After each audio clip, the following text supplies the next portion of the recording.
It's BourbonBlog.com live. We are joined live from Denver, Colorado by Todd Leopold himself, head distiller of Leopold Brothers Distillery there in Denver. How's it going tonight, Todd? Good. Beautiful day in Colorado. Excellent. Excellent. Well, it's great to have you on here. We've been doing this for a while. We've been excited to feature you and Leopold Brothers. And what have things been like? We've been talking to all the distillers about what's been happening, especially the last several months. What have things been like there at Leopold Brothers? If you're talking about the virus, Yep. Well, our tasting room, which is where I'm sitting right now, is very shut down. Right now, we've been making hand sanitizer for the last several months. We have a decade-old partnership with New Belgium Brewing. They've been using our whiskey barrels to finish their sour beers. Mm-hmm. And so when this hit and we started getting phone calls from police stations, fire departments, hospitals, municipalities, looking for hand sanitizer, we had to swing into production as quickly as we could, because of course I don't know how to make hand sanitizer, which is apparently is a surprise to.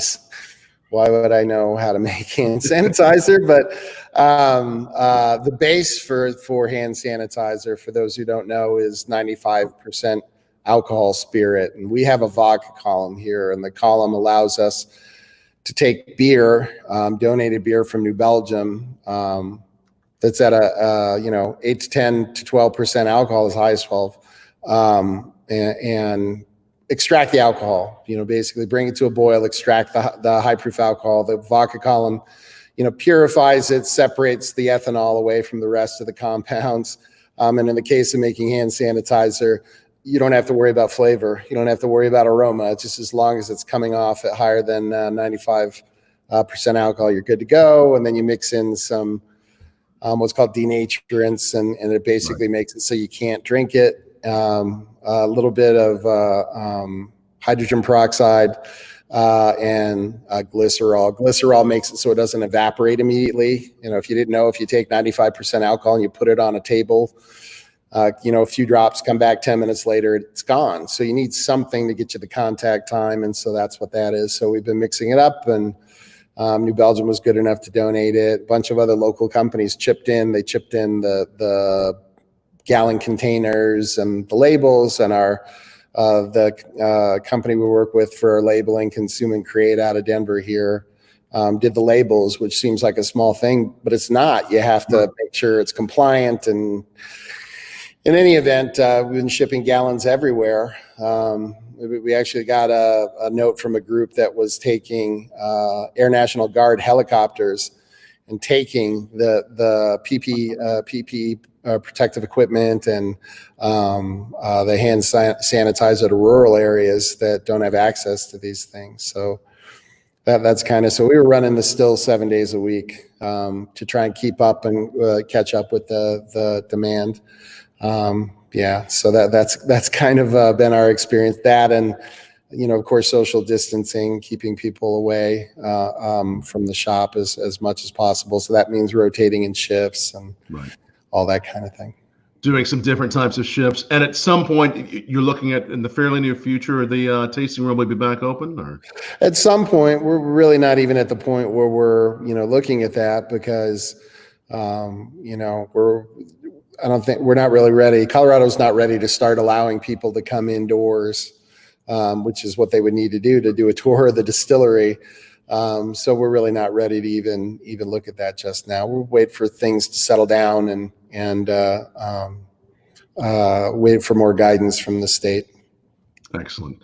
And for those of you that don't know, Leopold Brothers has been at it for quite a while. We've had so many great craft distilleries on, but you all actually started the distillery back, was it about 20 years ago? 20 years ago. We had our 20-year anniversary last October.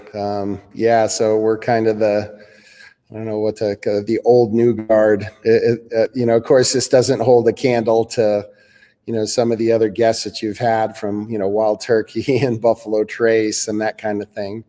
But in terms of, I guess, what some people call the new wave, I guess we were kind of the first wave after, St. George and some of the others that were really the pioneers. We came in after them and by several years. But yeah, we've been at it for 20 years. That's amazing. And that really is quite some growth that the industry has had, as the craft spirits industry, and also that you all have had. Where do you think, I mean, I've asked everybody kind of towards the end. I think I can ask you at the beginning. What do you think COVID-19, this period in our life, will do for how will it affect craft distilling, if at all? I wish I had a crystal ball. I think everybody's kind of trying to figure out what's going to wind up happening. Right. Well, the one thing I do know is that we're not out of the woods yet. Right. I don't really have an answer. Everybody's financial situation is different. And so many of my, fellow small distillers are dependent on their tasting room, and not having that open is more, it's a bit of a thing. So I don't really know the answer to that. I don't know how all the rest of my distiller friends are doing, but I can tell you that the virus is not helping. And I'd like to think everybody will, get out of here stronger. I do think people are getting a stronger understanding of how important communities are. And how important these networks of people in your local area are. And so people are reaching out, trying to figure out how they support their local restaurants and how they support their local, breweries and that kind of thing. So I'm hoping that that's a lasting, it's fine to buy, something from Diageo and Brown-Forman, and, these are great companies, but there can be a little bit of room on your, in your grocery cart, I guess, for some of the small producers too. Well said. Absolutely. It's great to try those small producers and to try what's local. And I think also a great perspective you have is, as you've seen craft spirits grow, from what I've seen, consumers have become more keen on supporting craft and trying new things. So hopefully with that enthusiasm that the enthusiasts and consumers already had going into this, hopefully they'll continue to support local more and more. What do you think? Well, yes, and it's certainly it's different for each category of spirit. So we make everything almost. We make absinthe, we make gin, we make cordials, and these are literally taking up different patches of real estate at a liquor store. They're not all in the same place the same way that beer is. So as a result, we have fans who just absolutely love our gin and have for a couple decades, have no idea we make bourbon, and likewise on the other side. So these really are completely different, and the whiskey scene, as you know, we've got so many great distilleries in America that have been making beautiful world-class bourbons and ryes for such a long time. That you get in a question of trying to compete in this arena. And the one thing I know I can't do is I can't do what Buffalo Trace does and, offers their main label, which I think is a beautiful bourbon. Right. But, out here it's on the shelf for, $18, $19. I can't do that. Right. But the way I look at it, it's a good time to be a consumer. There's so many interesting things out there. And what we try and do here at our place with our whiskey program is to make something that, all of our production methods are, how do I say this, are the complete opposite almost from how whiskey is made in Kentucky and Tennessee. Yeah. Which is what I believe long-term, that's what they like. So it's a bit, the way I look at the smaller distilleries, I had to deal with this on the beer side. So I got my start in brewing, and I went to brewing school in Germany many, many years ago. And we opened up as a brew pub, and I made unfiltered German lagers, what's now called lawn beer, country beer, or I don't know, whatever the cool kids are calling it these days. But it was that if people were looking for us to make the same, to make Spaten, to make Lowenbrau Eyinger or any of the imported Paulaner, that's the name I'm kind of searching for there, that's imported here. I wasn't making the same style beer, right? They're making aggressively filtered, beers that was, much more of a specific style. I was making something entirely different. And so I kind of liken it to grabbing a Bass Ale, right, out of the UK, right, and then grabbing a Sierra Nevada Pale Ale and saying, well, why doesn't the Sierra Nevada Pale Ale taste like Bass Ale? It must be wrong. Right. And we're kind of dealing with the same thing when it comes to bourbon and rye and American malt whiskey. And it's like, well, look, these things aren't necessarily made the same. And so for our bourbon, for instance, just to kind of, this is BourbonBlog, right? Right. To kind of go over some of the things that are entirely different with our bourbon. I use a much colder fermentation, right? So I'm fermenting in the 60s. The tendency, the larger distilleries are fermenting in the 80s and 90s, so much warmer. The reason that they do that is when you use warmer temperatures, it stresses yeast out and it creates a lot of esters. So they're trying to get big, bold, fruity flavors in their bourbons, which is a beautiful thing. To me, it gives off massive amounts of stone fruit. To me, stone fruit and a kind of mustiness is the hallmark of Kentucky, the larger Kentucky bourbons. Yeah. For us, because we're fermenting much, much colder, you're not going to get those same big notes. It's going to be a little bit different. The notes are going to be a bit softer. One of the big esters that you get is a compound called ethyl acetate, and ethyl acetate people would just describe as heat or hot or boozy, or I don't know, whatever term a bourbon fan might want to use. With our whiskey, you're not going to get that. It's much, much softer. It was one of my favorite quotes from Charles Cowdery, in fact, when he said that when people say that your bourbon is really smooth, they don't know what they're talking about, because that's not a characteristic of bourbon. And he's right when he's talking about two things that they have going on. One is the much warmer temperatures that they tend to use, not all of them, but tendency. Right. And the other is they use a column still with no cuts. So as a result, I'm simplifying the column still, just to make it easier so we don't bore your listeners to tears. But there aren't any cuts off of that column. So as a result, you're going to get a carryover of these higher alcohols and these esters, which is a good thing and a bad thing, depending on what it is you're chasing after. So for us, what we're trying to do is make Sierra Nevada Pale Ale to the Bass Ale that's coming out of either Indiana or Kentucky. And I'm an enormous fan of those whiskeys, so much so that I don't want to make something like them. I want to, make something that's entirely different.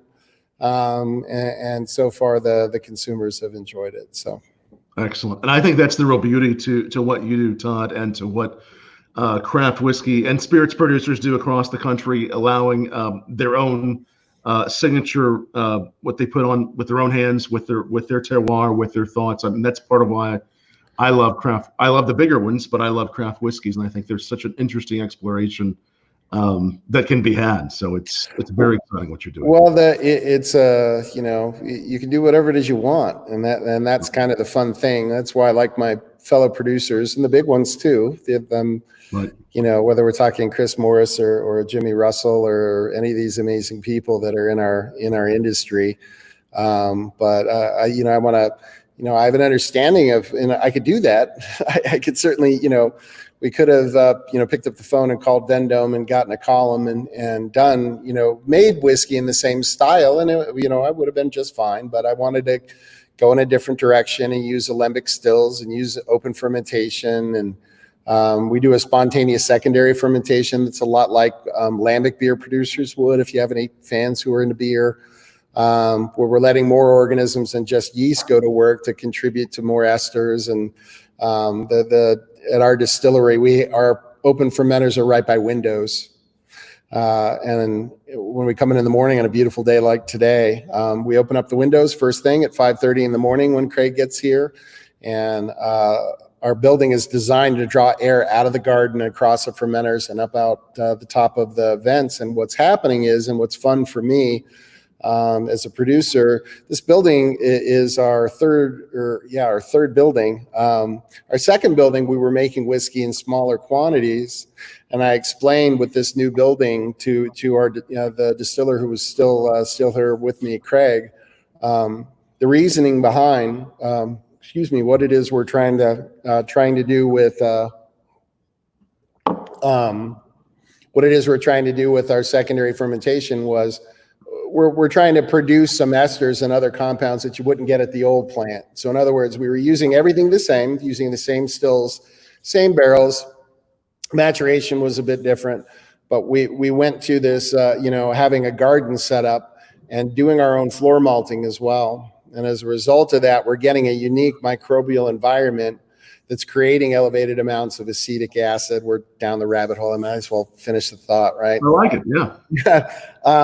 Acetic acid is going to follow through after distillation into your barrel and combine with oxygen. And over time, that's going to combine with oxygen in the barrel to create a compound called octal acetate. And octal acetate, it tastes like orange marmalade. And this is the flavor that we were hunting after. We weren't sure which ester it was going to go, but I knew that we were going to get there. Things like, isobutyl acetate, which tastes like raspberries, and these other things that you can get when you start playing with the amounts of organic acids that you get in that mash. And it was just trying to give us a house note that you can't get anywhere else is kind of what I'm trying to get at. And it was fun to, walk through the plans. And now here we are 5.5 years later. We're about to, in a couple months, bottle our 5-year-old bottled and bond bourbon. And it has this beautiful orange marmalade note that's showing up that wasn't in the whiskey from our old plant. So we're trying to give our whiskey a sense of place, and we're trying to find our whiskey. It's a kind of easy way to put it. So even though we've been in business for 20 years, we haven't really had any meaningful quantities of whiskey until just now, really. Right. And so as a result, I can look at what's happening with the distillate. I can look at what's happening with the maturation, make adjustments, and settle in on what it is we want with our whiskey. And there aren't too many jobs that aren't more fun as a result. So trying to hit a target that's 20 years out isn't the easiest thing in the world to do. But of course, Buffalo Trace has already done that. Maker's Mark has already done that. The folks at Brown-Forman have already done that. They found where their whiskey is, what warehouses get the results that they want, what levels on the warehouse, how long, what char. There's endless choices that you can make. And it's why most distillers you'll meet are very happy people. It's a great job. And when you're actually looking at, what was it, 4 or 5-year-old whiskey, but in this case, 5 years, you've been around for 20 years. A lot of distilleries that we know maybe have been around 5, 6, maybe 12 years.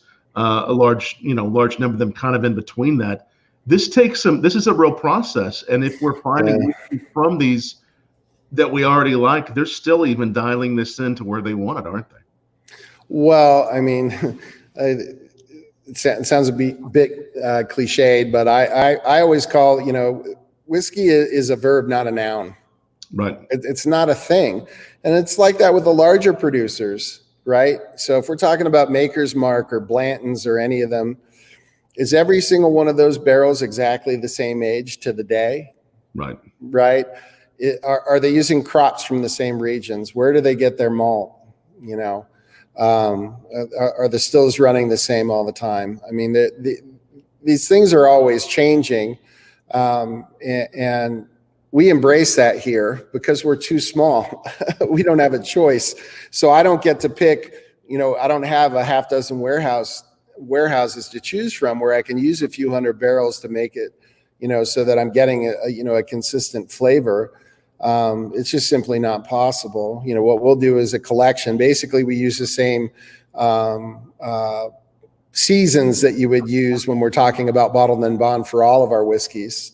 So up until now, our first releases, our Maryland Rye that we made, that was something I came up with before there were any real Maryland distilleries that were making whiskey. And, of course, as you know, there's a wonderful history of whiskey production in Maryland. The last distillery shut down in the 60s.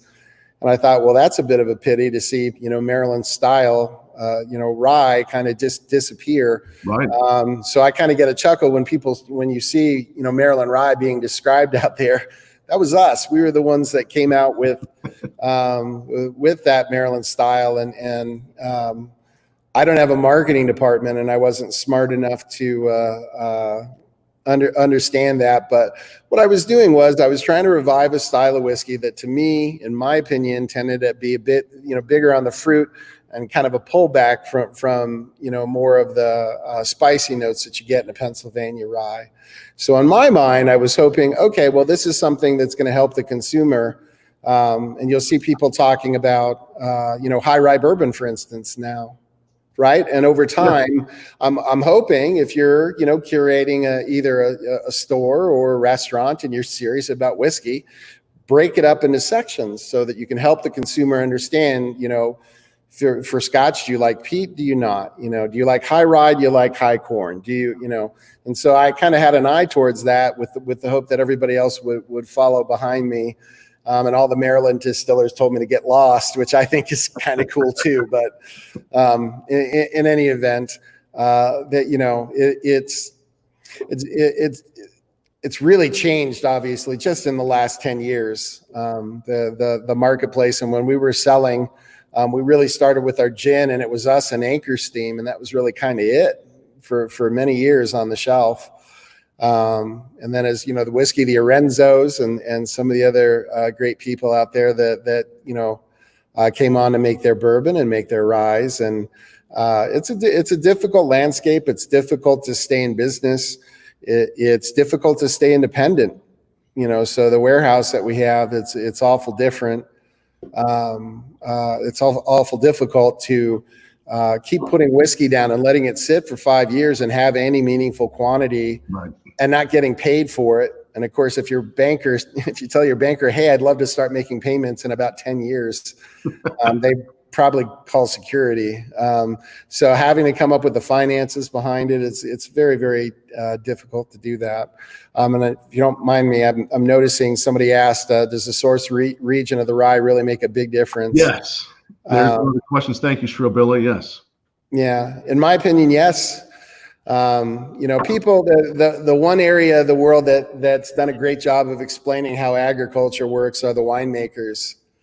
That people understand that there's a regionality. What's in the soil and the climate that you're in has an effect on the chemical compounds that are formed in plants.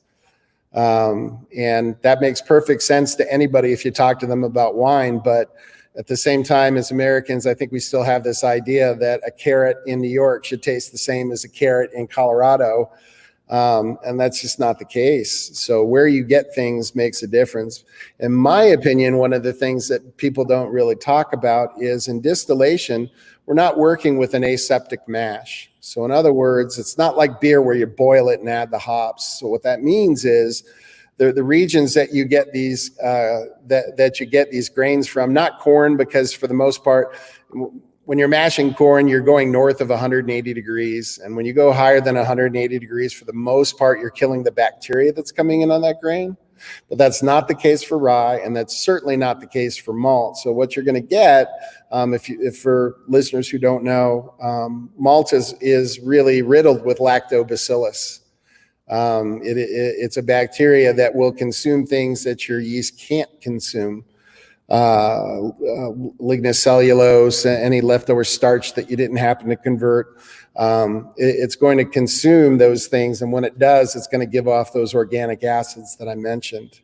So if you change where it is you get these raw materials, and malt in particular, and so if we don't mind going down the rabbit hole real quick for malt whiskey, if you change the region that you're getting the malt from, there is zero chance that you are not going to change that whiskey. Because if you notice in the single malt world, when they're talking about fermentation, you'll notice they talk about how many hours it sits.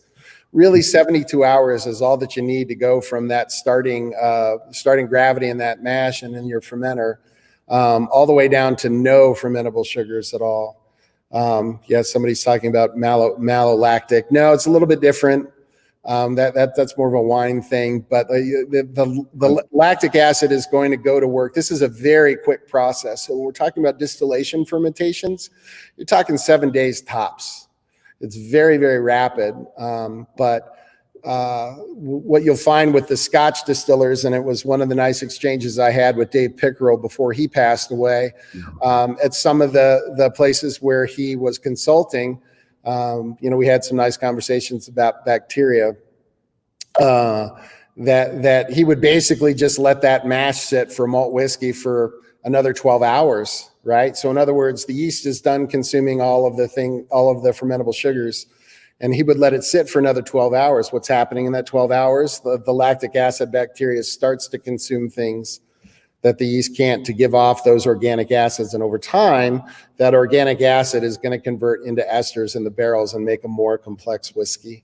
So where you get your grain from, in my opinion, it's not talked about very often, is a very key component, especially if you're talking about whiskey that's sitting for 10 years plus. It's where a lot of the depth of flavor that you're going to wind up getting. It's not just yeast. And to finish off the thought, in Scotland, for the most part, you really only have about 4 yeast strains that are used there in large quantities. You got the M strain, you got the MX strain, you got Maori, which is another company that produces cake yeast. But you have all of these distilleries that are entirely different. And if you go to a place like Springbank, their mash tuns are 100 years old. They're not sanitary. They're clean. I don't mean to make it sound like they're horrible places to visit. That's not what I mean. There's a difference between clean, and there's a difference between sanitary. And sanitary means that you'll see a lot of these mash tuns that they're using with these big sprockets that are turning the rakes on the inside. There's no way to sanitize that surface, right? So as a result, you're getting some wonderful esters downstream as that whiskey is sitting longer and longer. And I think as more of the American distillers, you start to look at that, that's where if you can manage to hang on so that your whiskeys are sitting 10, 15, 20 years, you're going to see what people call terroir. Robin Robinson would call it provenance. I don't know what the heck to call it without sounding pretentious, but it's a way of putting your thumbprint and your region onto the flavor of the whiskey. And to me, that's a very exciting idea, and it's why we're malting. Right. So if you want to throw up a picture, you can, of our floor malting. Let's throw up a picture. And the oldest whiskeys you have in barrel are what then? Well, we just bottled one for our anniversary that was 9 years old. And somebody asked a good question. If you want to pull that up again, at 10 years plus, it seems like the wood would overwhelm the esters. Yes, I would agree with that, but it depends on the type of wood. I think you're thinking new char. Yep. There's a nice outside of our malt house. Nice. So this is the newer malt. Is this the new malt?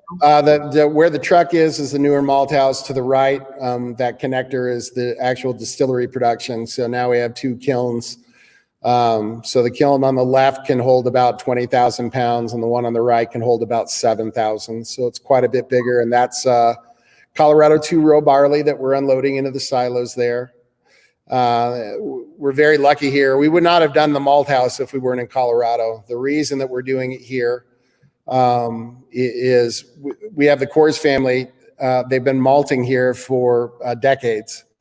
And so there's we have world-class grain here as a result. That if you've ever seen the high mountain or high country barley, it's not marketing BS. It's a real thing. So in the San Luis Valley, it's kind of in the southwestern corner of the state. It's literally at 10,000 feet where they're growing this barley. And the reason that grains grow so well in Colorado, and the massive advantage we have over malt houses or grain production in the East, is it's dry here.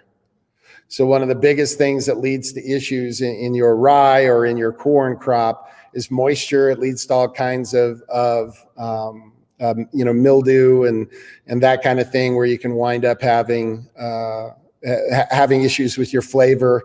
There's one compound called vomitoxin, a delightful name, that if you get on the barley, it can make your cows vomit, is one of the reasons. But in any event, we don't have to worry about these things here because it's so dry. And as a result, of all these decades of work, these farmers are able to, they're world-class farmers. They can nail the nitrogen content I want. They can get, all different flavors that I'm looking for in this barley. I can get lower nitrogen if I want it to, if I'm making it into a brewer's malt or into a pale malt, or if I'm looking to use it as a distiller's malt. So a distiller's malt is what the larger brewers are using, larger distillers. And what a distiller's malt means, you are the whole process behind making malt, and you can see the floor there. That's our new floor. That's the top floor. There are two of them now. It's the top one. Yeah. And you just, one of these you just got started during the last few months, then, right? Yeah. This is literally. Excuse me. Yes, go for it. This is literally that photo. I think is from 2 weeks ago. So we were commissioning the malt house in the middle of a pandemic, which I don't recommend to anyone. So getting all the parts and, a very, very simple thing can turn into a 2-week long process. So we're about 6 months behind on getting this malt house up and running.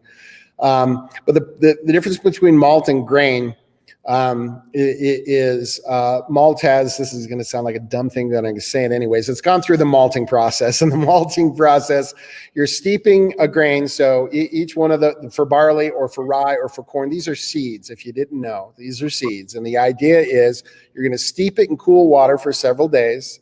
And as a result, the moisture content is going to get up close to 50%. And the easy way to kind of think of it is if you've ever had a piece of popcorn, unpopped popcorn, the flinty end, that's the embryo. So you got your embryo here. I'm going to do this. Right. Might as well. We're already there, right? And you've got the white. This is the food reserve, the part that's going to pop into the fluffy part of the popcorn. That's the food reserve for this embryo, so that it can grow rootlets and eventually get its nutrition out of the ground. And turn into a barley plant or a corn plant or a rye plant. When we're talking about malt is shorthand usually anyways for malted barley. And so what we are doing is we are basically tricking these seeds into thinking they're in the ground. And the embryo, just like the yeast, the embryo cannot consume starch, which is weird because that's what the food reserve is made out of. Right? So it's a bit of those Darwinian quirks. But in any event, in order to break down these starches, what happens is the embryo starts to synthesize enzymes. Takes proteins, synthesizes enzymes, and the enzymes go to work and start to break down the starchier and gummier components. And those enzymes are preserved during the malting process so that you can use them in the mash tun. So malting is 1A, mashing is 1B. So when you're going through that malting process, you're making the same enzymes that you're going to use in the mash tun. I'm sure everybody who's watching this has been to a brewery tour, yes. Right? In the mash tun, you mix ground up malt together with hot water. The hot water activates the enzymes. The enzymes break down the starches into fermentable sugars. So the entire purpose of the malt, yeah, there's flavor. But you're trying to synthesize the enzymes that you're going to use in that mash tun. That's the purpose of the malt, and that's the difference. The difference with distiller's malt is after you've soaked it in cool water and you've spread it out on the floor, which is what that picture was. So it's germinating on the floor. It's synthesizing enzymes. It's breaking down those starches into simpler sugars to use as energy and also grow rootlets on the floor. You're going to stop that process the same way you started it. You started it by adding water and getting the moisture content up to 50%. And you are going to get that water out in the kilning process by drying it. That'll stop that process. And if you look at the one with the kiln, there's one that'll help explain the next one. It's on it's on the inside of the kiln. Yeah, we have that one here too. So what you're going to see him standing on a stainless steel sieve. It's just basically plates. For those of you who know what a lauter tun is, it's basically that's the 3-chamber still. We can get to that in a minute, but there's a picture of him standing on some plates with a bunch of grain on a stainless steel floor. And what happens is you're going to load it up in the kiln, and you're going to blow warm air up through the about 3 feet of wet barley, green malt at that point.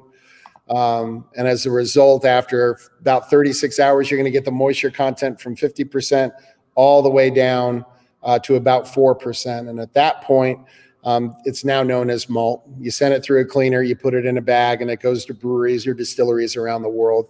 Distillers Malt, to finish my thought,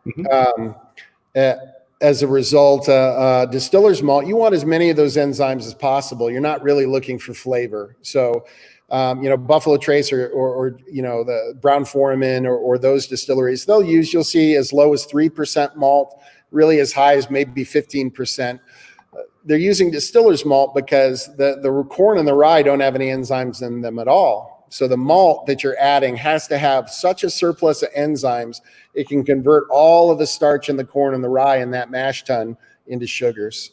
So it's basically an enzyme bomb. As a result, you use really cool temperatures in that kiln. You won't go as high, maybe 160, 170 degrees at the top, because if you use higher temperatures, you're going to denature those enzymes and make that Distiller's Malt pointless. As a result, Distiller's Malt tastes grassy.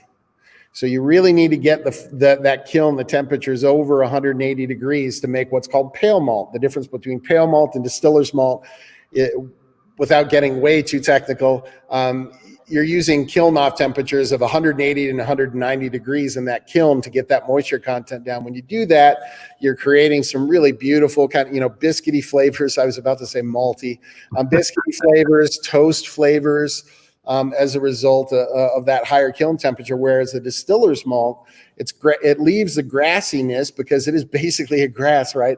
You're going to leave that grassy flavor in it. And that grassy note, by the way, is an easy place to taste that, where you're not tasting barrel and you're not tasting corn or rye, is Irish whiskey. Irish whiskey uses unmalted barley. And so that beautiful grassy note you'll get in a redbreast, for instance, is something that you can pick up from Distiller's Malt. For us at our shop, in the bourbon and the rye, everything that we make, vodka, doesn't matter, we're using 20% Distiller's Malt and the rest corn and rye or wheat, depending on what it is we're making. As a result, our bourbon has a nice kind of grassy note to it that I find really, really pleasing, that you're not going to get in other bourbons. So the reason for that, we use that 20% Distiller's Malt. We don't add outside enzymes. We use a traditional mashing process. And because of that, we have to use an elevated amount. 20% is kind of the standard, really, from the 1800s, when you're looking at what the old distillers were doing for the mashing, using 20% in their mash bill to make sure that they get complete conversion. In a modern distillery and in America, where it's legal, you can get enzymes out of a jug and pour it in and get the conversion that you're looking for.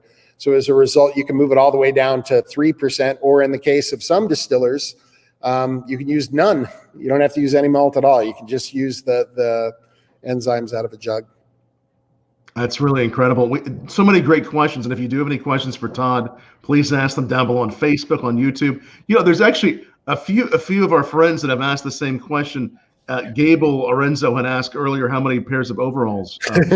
Smart ass. And I think Paul, Few Spirits, asked the same question. So they're just giving me grief. They didn't know. It's one of those things. Overalls is something that we chose many years ago. You want to know where they come from? The reason that we use overalls, this is leftover from my brewing days. We're using hot caustic. We're using cleaning chemicals to clean the stainless. And if you get some on it's a safety thing. If you get some on your clothes, these pop off, and overalls, it's over all of the rest of your clothes. So I'm actually wearing more clothes under here. And it's just something that apparently I got known for, and I just didn't, I don't know. You don't pay, it's like making fun of me for wearing Red Wing shoes. I don't know. It's something I didn't give any thought to at all, and it's just part of, part of what I've known for these days. It's a great. You have at least a few pairs, just to answer the question. Oh yeah, no, I don't. Yeah, we make sure I don't think my wife would put up with that. I make sure I'm nice and clean every day. And then somebody asked me, I believe it might have been my wife, if you might have more overalls than I have bow ties. It could be. That is possible. I've got, we always have a pair, several pairs, in the wash and hanging up, and yeah. That's great. Now, Paul and Gable, it's great to have so many great people watching and keep on asking those questions. Gable wanted to know about your unique column still. Is that the one we were going to show the picture of? I think it was a 3-chamber still. Yeah. Should we go and show that one? Please, absolutely. It'll make my job a hell of a lot easier if I have something to kind of point at a little bit. Yeah, and thanks to everyone for watching. Keep asking those questions. We're really enjoying this chat with you. That he said that wasn't the question, Todd. What was the question, Gable? Did I screw something up here, buddy? Oh gosh, no, that might have been the question. Well, tell us about that anyway. You're working. Okay, so that's a picture of the historian Dave Wondrich, and he has been. This is kind of his white whale. There have been some lost spirits over the years, whether it's a Mare Picon, which is a kind of liqueur, or some of these other things that were lost when we started to get more and more people interested in spirits over the last 20 years. Right. One of the things he wanted to see was a 3-chamber still. This is something that was the tool of choice in the 1800s. If you made rye whiskey, this is a still that you use. The reason I know this is there's been a few really good kind of landmark papers that were commissioned by the IRS. The joke I like to make here is never say the IRS has never done anything for you. What they did was, this was, pre-Bottled and Bond Act, and you could tell that they were trying to get a handle on what makes bourbon bourbon, what makes American rye rye. And what they did was they did a sampling of, I think, 33 different distilleries. I always get the number wrong, but roughly 33 different distilleries, as far east as Indiana. And about half of the producers that they surveyed made rye, half of them made bourbon, and they would pull samples. They pulled new make, and then every year for 8 years. And this paper was Crampton and Tolman are the name of the authors, in case anybody really wants to really go down that road. They basically are painting a picture of this is how whiskey was made back in the day. And they specified the size of the still. They specified what the grist recipe was. So that 20% malted barley, that's why I know that, is this paper and some other sources as well. And of the half of the producers that made rye, every single one of them except for one, they used a chamber still. So of course, when I came across this 10, 12, whenever it was years ago, I'm like, well, what the hell is a chamber still? I had no idea. Did some research, came across some cocktail napkin drawings, and I was far enough along in my career that I looked at the drawings and understood what the intent was behind it. So let's do an explanation. So this is your column still. How do I do this? Left is right and right is left. I'm not the smarter of the two brothers, if you haven't figured out. So this is your typical column still at Buffalo Trace, right? There we go. So you've got your fermented mash sitting here in a surge tank, and it's going to be pumped into the side of this column. The column's, a couple stories tall, several feet in diameter. And what happens is the mash is directed and it cascades down the column in a stairwise fashion to make it simple. And you inject live steam from the bottom of the still. The live steam will go bubble up through the mash that's cascading down this column and go on to simplify things into a condenser where it's going to come out as alcohol. This type of a still is designed to make an ungodly amount of alcohol. And as you can tell, there's no real place to take cuts. I'm simplifying things again. But the design parameter for this type of still from entry as 8, 9, 10% alcohol, whatever it is that they're using, and exit out of the bottom as stillage that will go to animal feed. So when it exits the still, it's going to go off to something usually dried and turned into, cattle feed or pigs or whatever. The design parameters for a column still from entry to exit is 90 seconds. 90 seconds to extract all the flavors, 90 seconds to pull the alcohol out, 90 seconds of heat treatment is really all that you're getting. The chamber still that you have, there are 3 separate chambers, one on top of the other, right? So we've got 3 separate chambers, each one of them holding an individual mash in it. And you're going to bubble that live steam up through it. It's going to go through the mash in the first chamber, the second chamber. I don't have 3 hands. You get the idea. Goes up through the third one and then over to a condenser. That run takes about 30 minutes for me to collect heads, hearts, and tails. Okay. From there, now the mash that was in the bottom chamber, there's no more alcohol in it. So I'm going to send that off to stillage. I'm going to take the mash in this chamber, move it down one, the mash in that chamber, move it down one. You get the idea, the mash in the top, and I'm going to start it all over again. As a result, this still is going to wind up, the mash that runs through it is going to get 90 minutes of heat treatment. In addition to that, we're already here, I guess. It uses elevated temperatures, and the mash that's sitting in that bottom chamber has almost no alcohol in it at all. As a result, it's really behaving like a water still. And what is much more soluble in water when you're pulling it out are actually oils. So this is a long roundabout way of explaining that it's an oil machine. It pulls out an unbelievable amount of oil out of the still. So if this is our parrot, we're going to do this again. So this is normally where the alcohol fills the bottom, and this is what usually is what's called the spirit state, where you see the hydrometer in the center. When the alcohol comes out of the chamber still, it will throw a meniscus that's several centimeters high, even at 70% alcohol. So as a result, it is incredibly heavy-bodied. It was marketed back in the day as heavy-bodied whiskey. That's how it was sold. And of course, I understand what that means, that, oh my God, look at all the oil that's coming out. So it was kind of it was fun the first day that I ran it. I ran it on a Saturday, so everybody was out of my face and I could just focus on what I was doing. Because when you're running a still, you're getting used to all the noises. Oh my God, should I be running for the hills? Is that noise bad, or is that, so you get used to everything. And I told my brother two things. One, it was going to extract a ton of oil, from my understanding and how this still works. And the other was it was going to extract an unbelievable amount of a compound called linalool. Linalool is the main component in rye. So somebody asked, does where you get the rye from matter earlier? The rye that we use for this still is grown for us in Longmont, which is right up the road, by a second generation Coors farmer who farm barley. They don't work for Coors, but they grow barley and they sell it to Coors. So I knew I could get the specs that I wanted, and the variety of rye that we use is called a Bruisey rye. A Bruisey rye, from my research, together with Rosen and some other varieties, were really the rye of choice in Pennsylvania, Maryland area in the 1800s. Mm-hmm.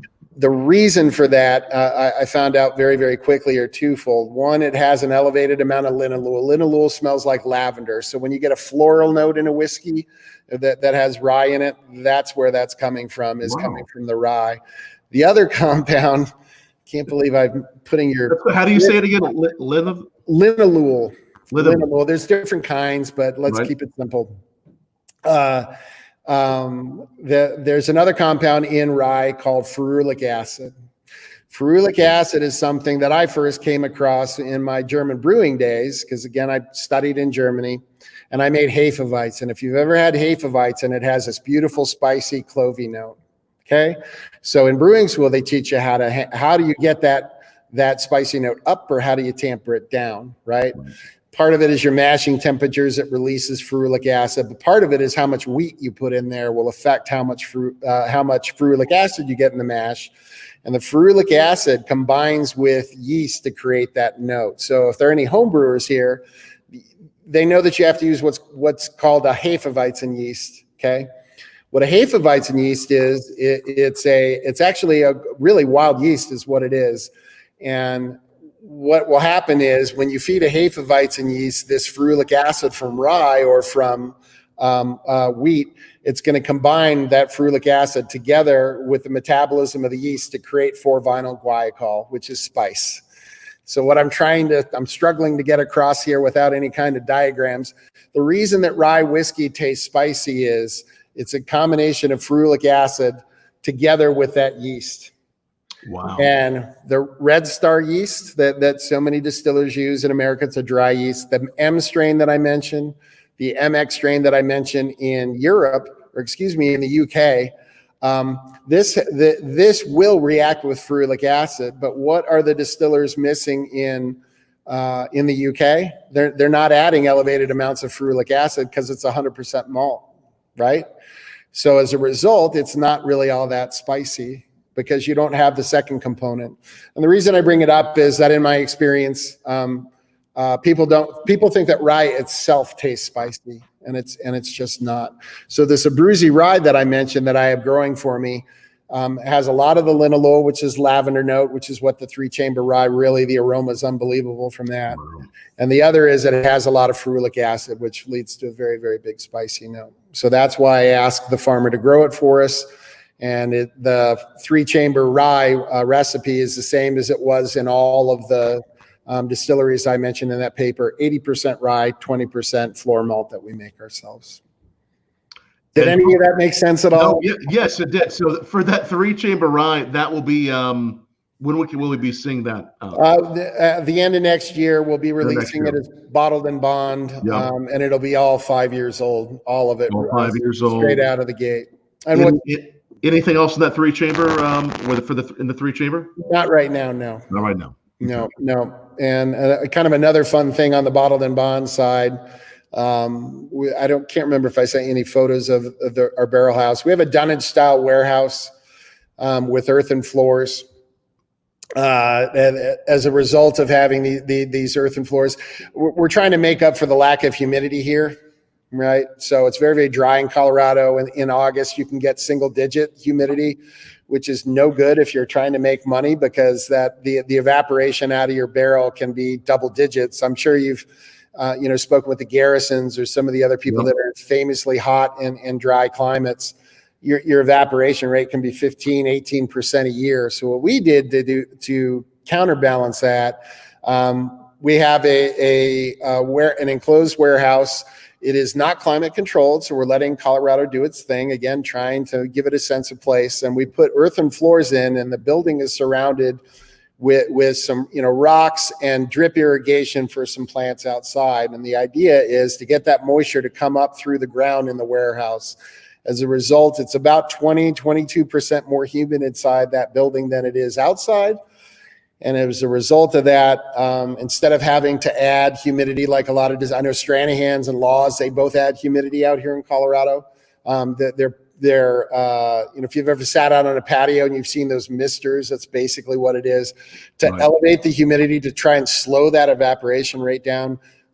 We don't need that here, and our evaporation rate here is about 4.1% a year, which is really, really good in the environment we're at. So as a result, the 3-chamber that we're going to be releasing, the proof doesn't go up in our warehouse. So our barrel entry proof across the board is 50% alcohol. It comes out at 50%. So our bottled and bond is actually cask strength, just to confuse the hell out of anybody who's left listening to this after I've chased them all off, right? No, they're really enjoying it. Donald Snyder says, great description of the 3-chamber pod. Oh, he's just trying to be nice. Thanks for watching, Donald. And Scott Wilson, love the explanation. Everybody's really enjoying this. And again, hopefully, if you are just joining us, hopefully you're not just joining us, but if you are just joining us, it's Todd Leopold Brothers. We do this every night, almost every night, bourbonblog.com/live. Make sure you bookmark that, or just bookmark and like the channel or the social media you're watching it on. Also, make sure you go to Leopold Brothers, spelled B-R-O-S, LeopoldBros.com. That's where they can find all of you, what you're doing on social media. What's gonna, so the next thing that will be out from Leopold Brothers will be the bottle. Our 5-year-old bottled and bond. Yes. That'll be out in a couple of months, and that will be I hesitate to say nationwide release. Technically our spirits are internationally distributed, but usually when you say that, you figure you can't swing a dead cat without hitting our spirits, but it's not quite this. It doesn't mean quite the same thing. How many countries are you in? Oh goodness, UK, Germany, Spain, Portugal. You're a lot of places. A little bit of everything. It's usually our gin that you see out in any kind of quantities currently. Yep. But that'll hopefully change here. The 3-chamber still is really aimed towards everybody. It's designed for nerds, and I mean that affectionately. It's designed for people who want something that's unique, that really, as far as we can tell, hasn't been made since the 1960s. I hesitate to make those claims, but I'm talking with David Wondritz. We're having a hell of a time finding anything that's labeled as 3-chamber rye, because part of the problem, of course, in America, and I mean problem in trying to figure out what the hell happened historically, is blending.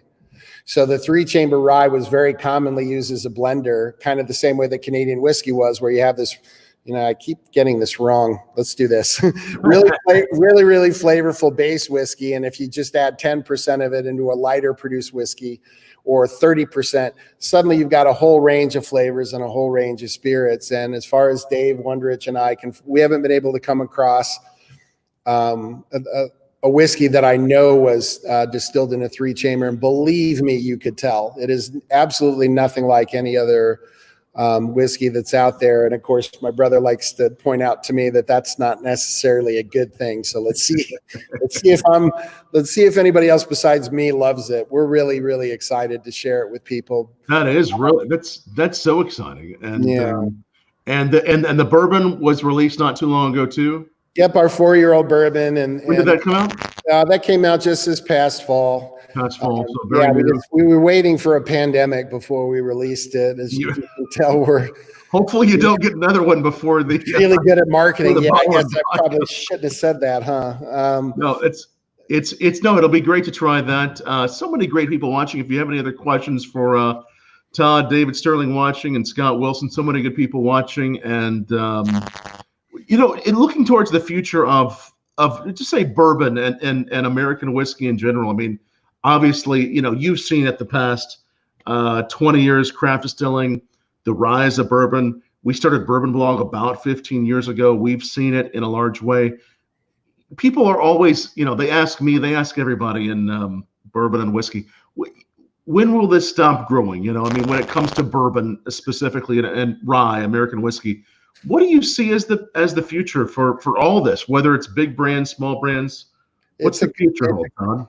It's a complicated question because I think, people don't understand that the markets are entirely different. Right. So many of your viewers have absolutely no idea who the hell I am. And we've been at this for 20 years.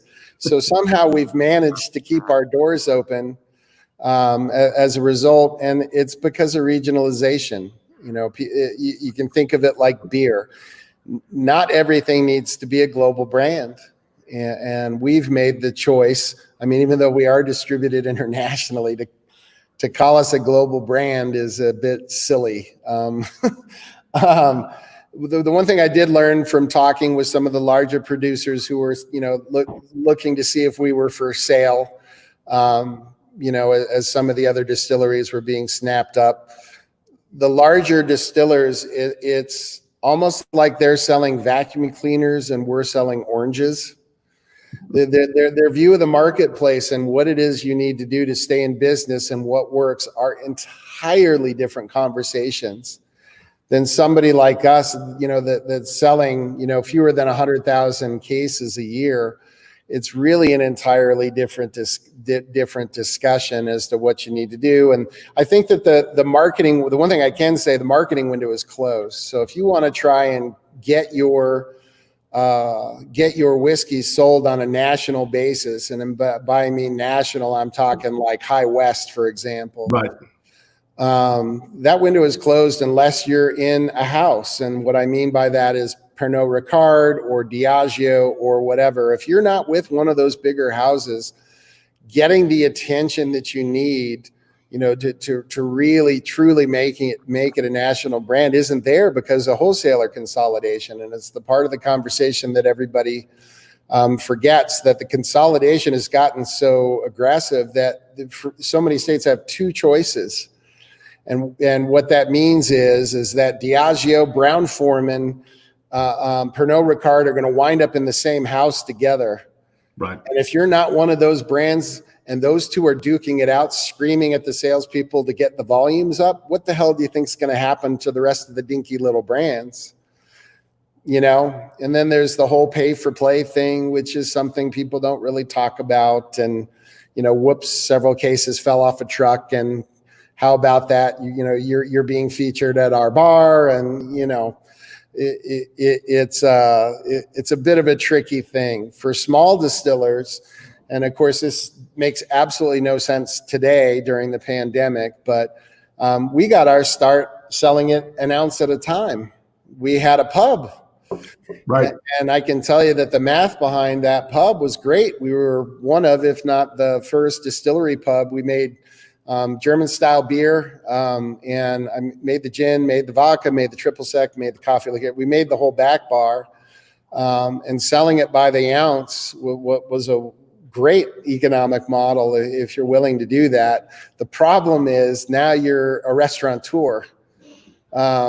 Really, if your food isn't wired, your spirits or your beer, they're not going to get you there long term, in my opinion, anyway.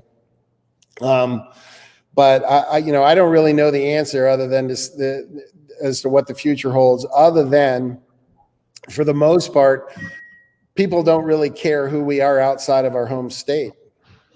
In the how many states are you in? Oh, I don't. You're in a lot of them, though. We're pretty much in all of the states that have a large enough market to support interest in us, I guess is the way to put it. But so many of them are so difficult. Vegas, I mean, talk about a pay for play market there. Good luck getting your stuff on the back bar if you're not willing to give it away. And of course, we have no interest in that. Right. And so for us, you have to be willing to sell less. If you're willing to not turn into a 100,000 case brand, you can wind up doing just fine. So a little bit of we talk about not having delusions of grandeur here, and that helps keep you through to the next day. So for people watching who might not know, when you say pay for play with states like or places like Vegas, that means you would have to really put some marketing dollars just to get featured.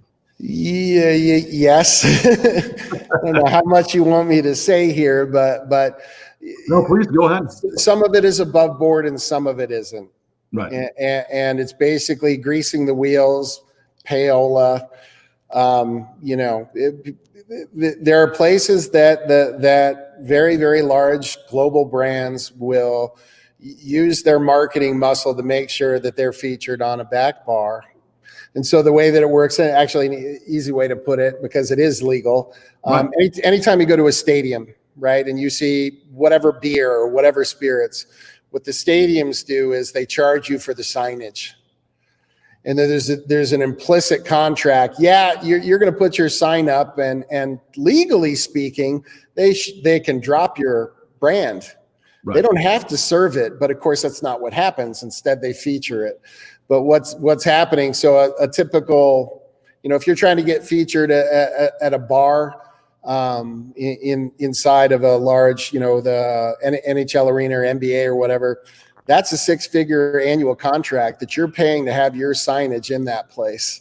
And if you're a small brand like us, we don't have that kind of money, laughably so. So that's what happens both on. Well, there's some that's on the record. There's some that's off the record when it comes. Yeah. So for craft brands, when we see craft brands that have really risen and that have done well, they've done something right, and they've.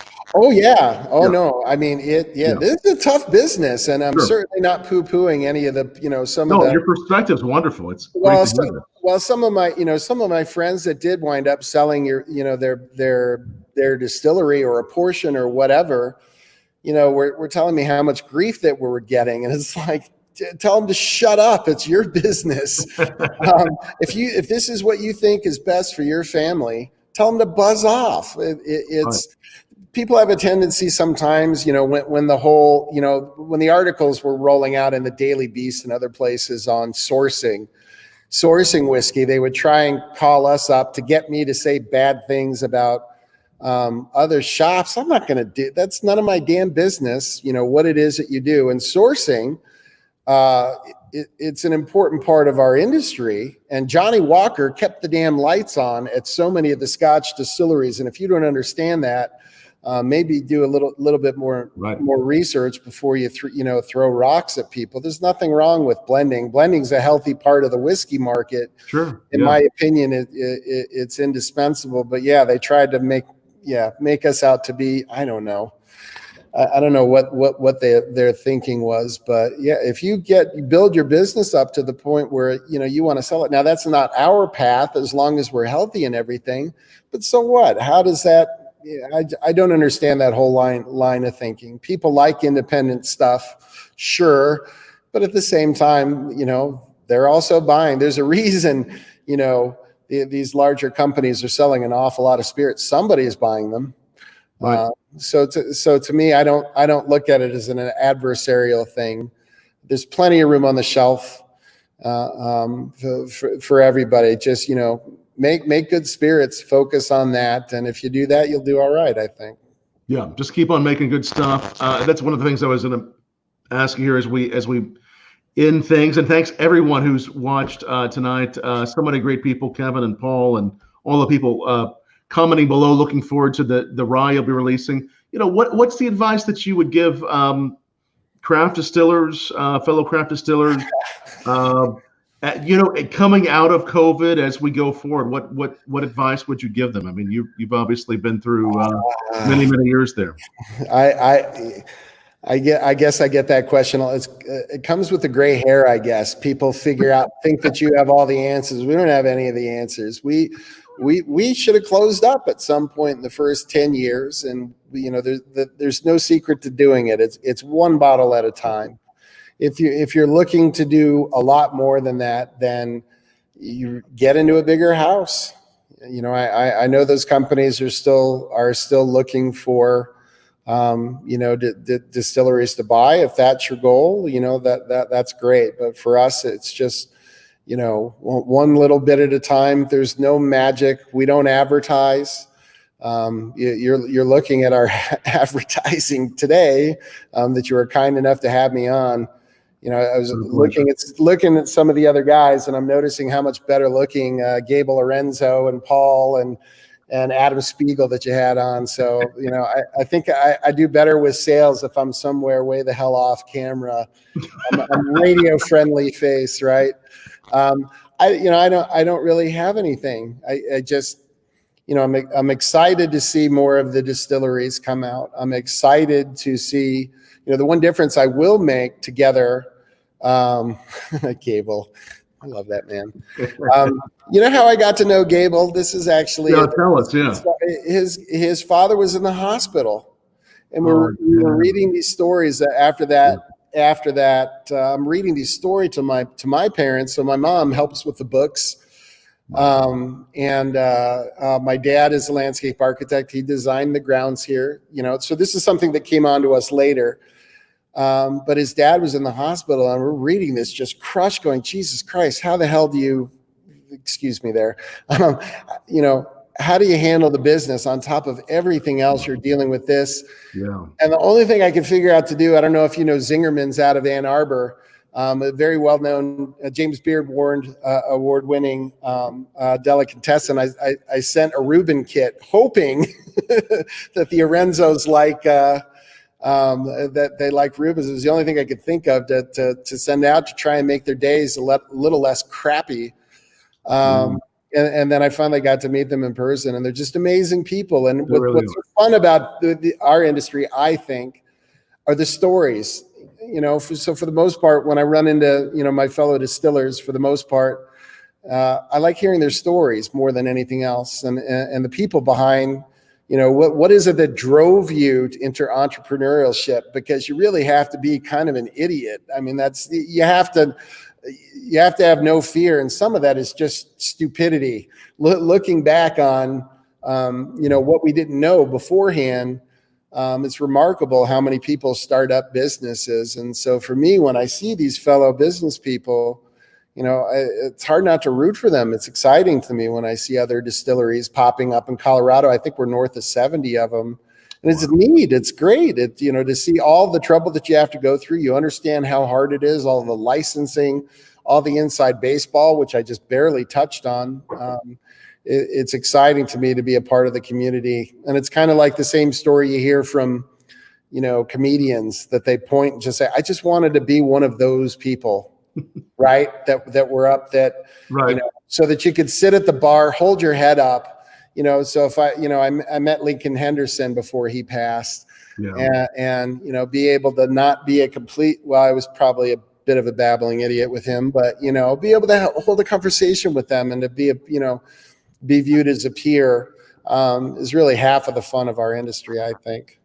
Oh, it is. It is. It's a wonderful industry to be in. And Gable says back to you, say, were I to move to Colorado again, would I get a job at Leopold?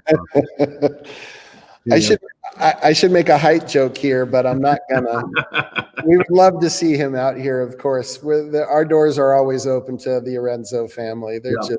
And Ralph watching too says the master. So shut up. Yes, great folks watching. So many. If you all watch this, and so many good people watching still, go back. This will be up permanently where you're watching again. Whether it's Twitter, YouTube, Facebook, it's up permanently. Please like this, share this. Bookmark bourbonblog.com/live. And if you want to drop me a line, I want to put my email up there, tom@bourbonblog.com. Let me know who you want to see featured. We're featuring some great guests like Todd through the coming weeks and months. We're going to keep doing this at least 4 or 5 times a week. We've been doing it since March, so we've had it 70 some, maybe 80 episodes. I don't know. It's been fun. So drop me a line if you want to talk whiskey or even talk about whiskey tastings. We've been featuring great people, but also doing some virtual tastings aside from this. So drop me a line, and definitely one more link for you. Check out Leopold Brothers, BROS.com. This has been an amazing conversation with you. We're going to put this up on our podcast as well. Thank you. We'll definitely have you back here to chat more. Maybe when you're say the bottle and bottle we released when? You know how it is. We're waiting for supplies during the COVID era. So I'd like to say late August. That's late August. Yeah, capsules. You want to talk inside baskets, stupid little things that you need to pop on the. Yeah, that's our Achilles heel on this particular project. Well, when that gets released, we'll have you back on. We'll do a little tasting with you on that, and I'd be delighted to. Everybody, thanks so much. If you don't mind me, real quick, thanks everybody for watching, and Paul and Gable and Adam and the rest of you. Thank you for being kind to me and not heckling too much. Just a little bit, asking you to tell how many overalls, but that's right. You still won't tell, just like I won't tell how many bow ties, right? Let's keep it a mystery. We'll auction off a raffle for charity or something. That's what we should do. We should do a raffle. If you can guess the number of bow ties for me and overalls for Todd, it'll be like a special gift for charity. I like it. Let's do it. Cheers. Thank you so much. Cheers, Todd. This has been fabulous. Thank you. Take care. All right. Hey, thanks. Thank you so much. We're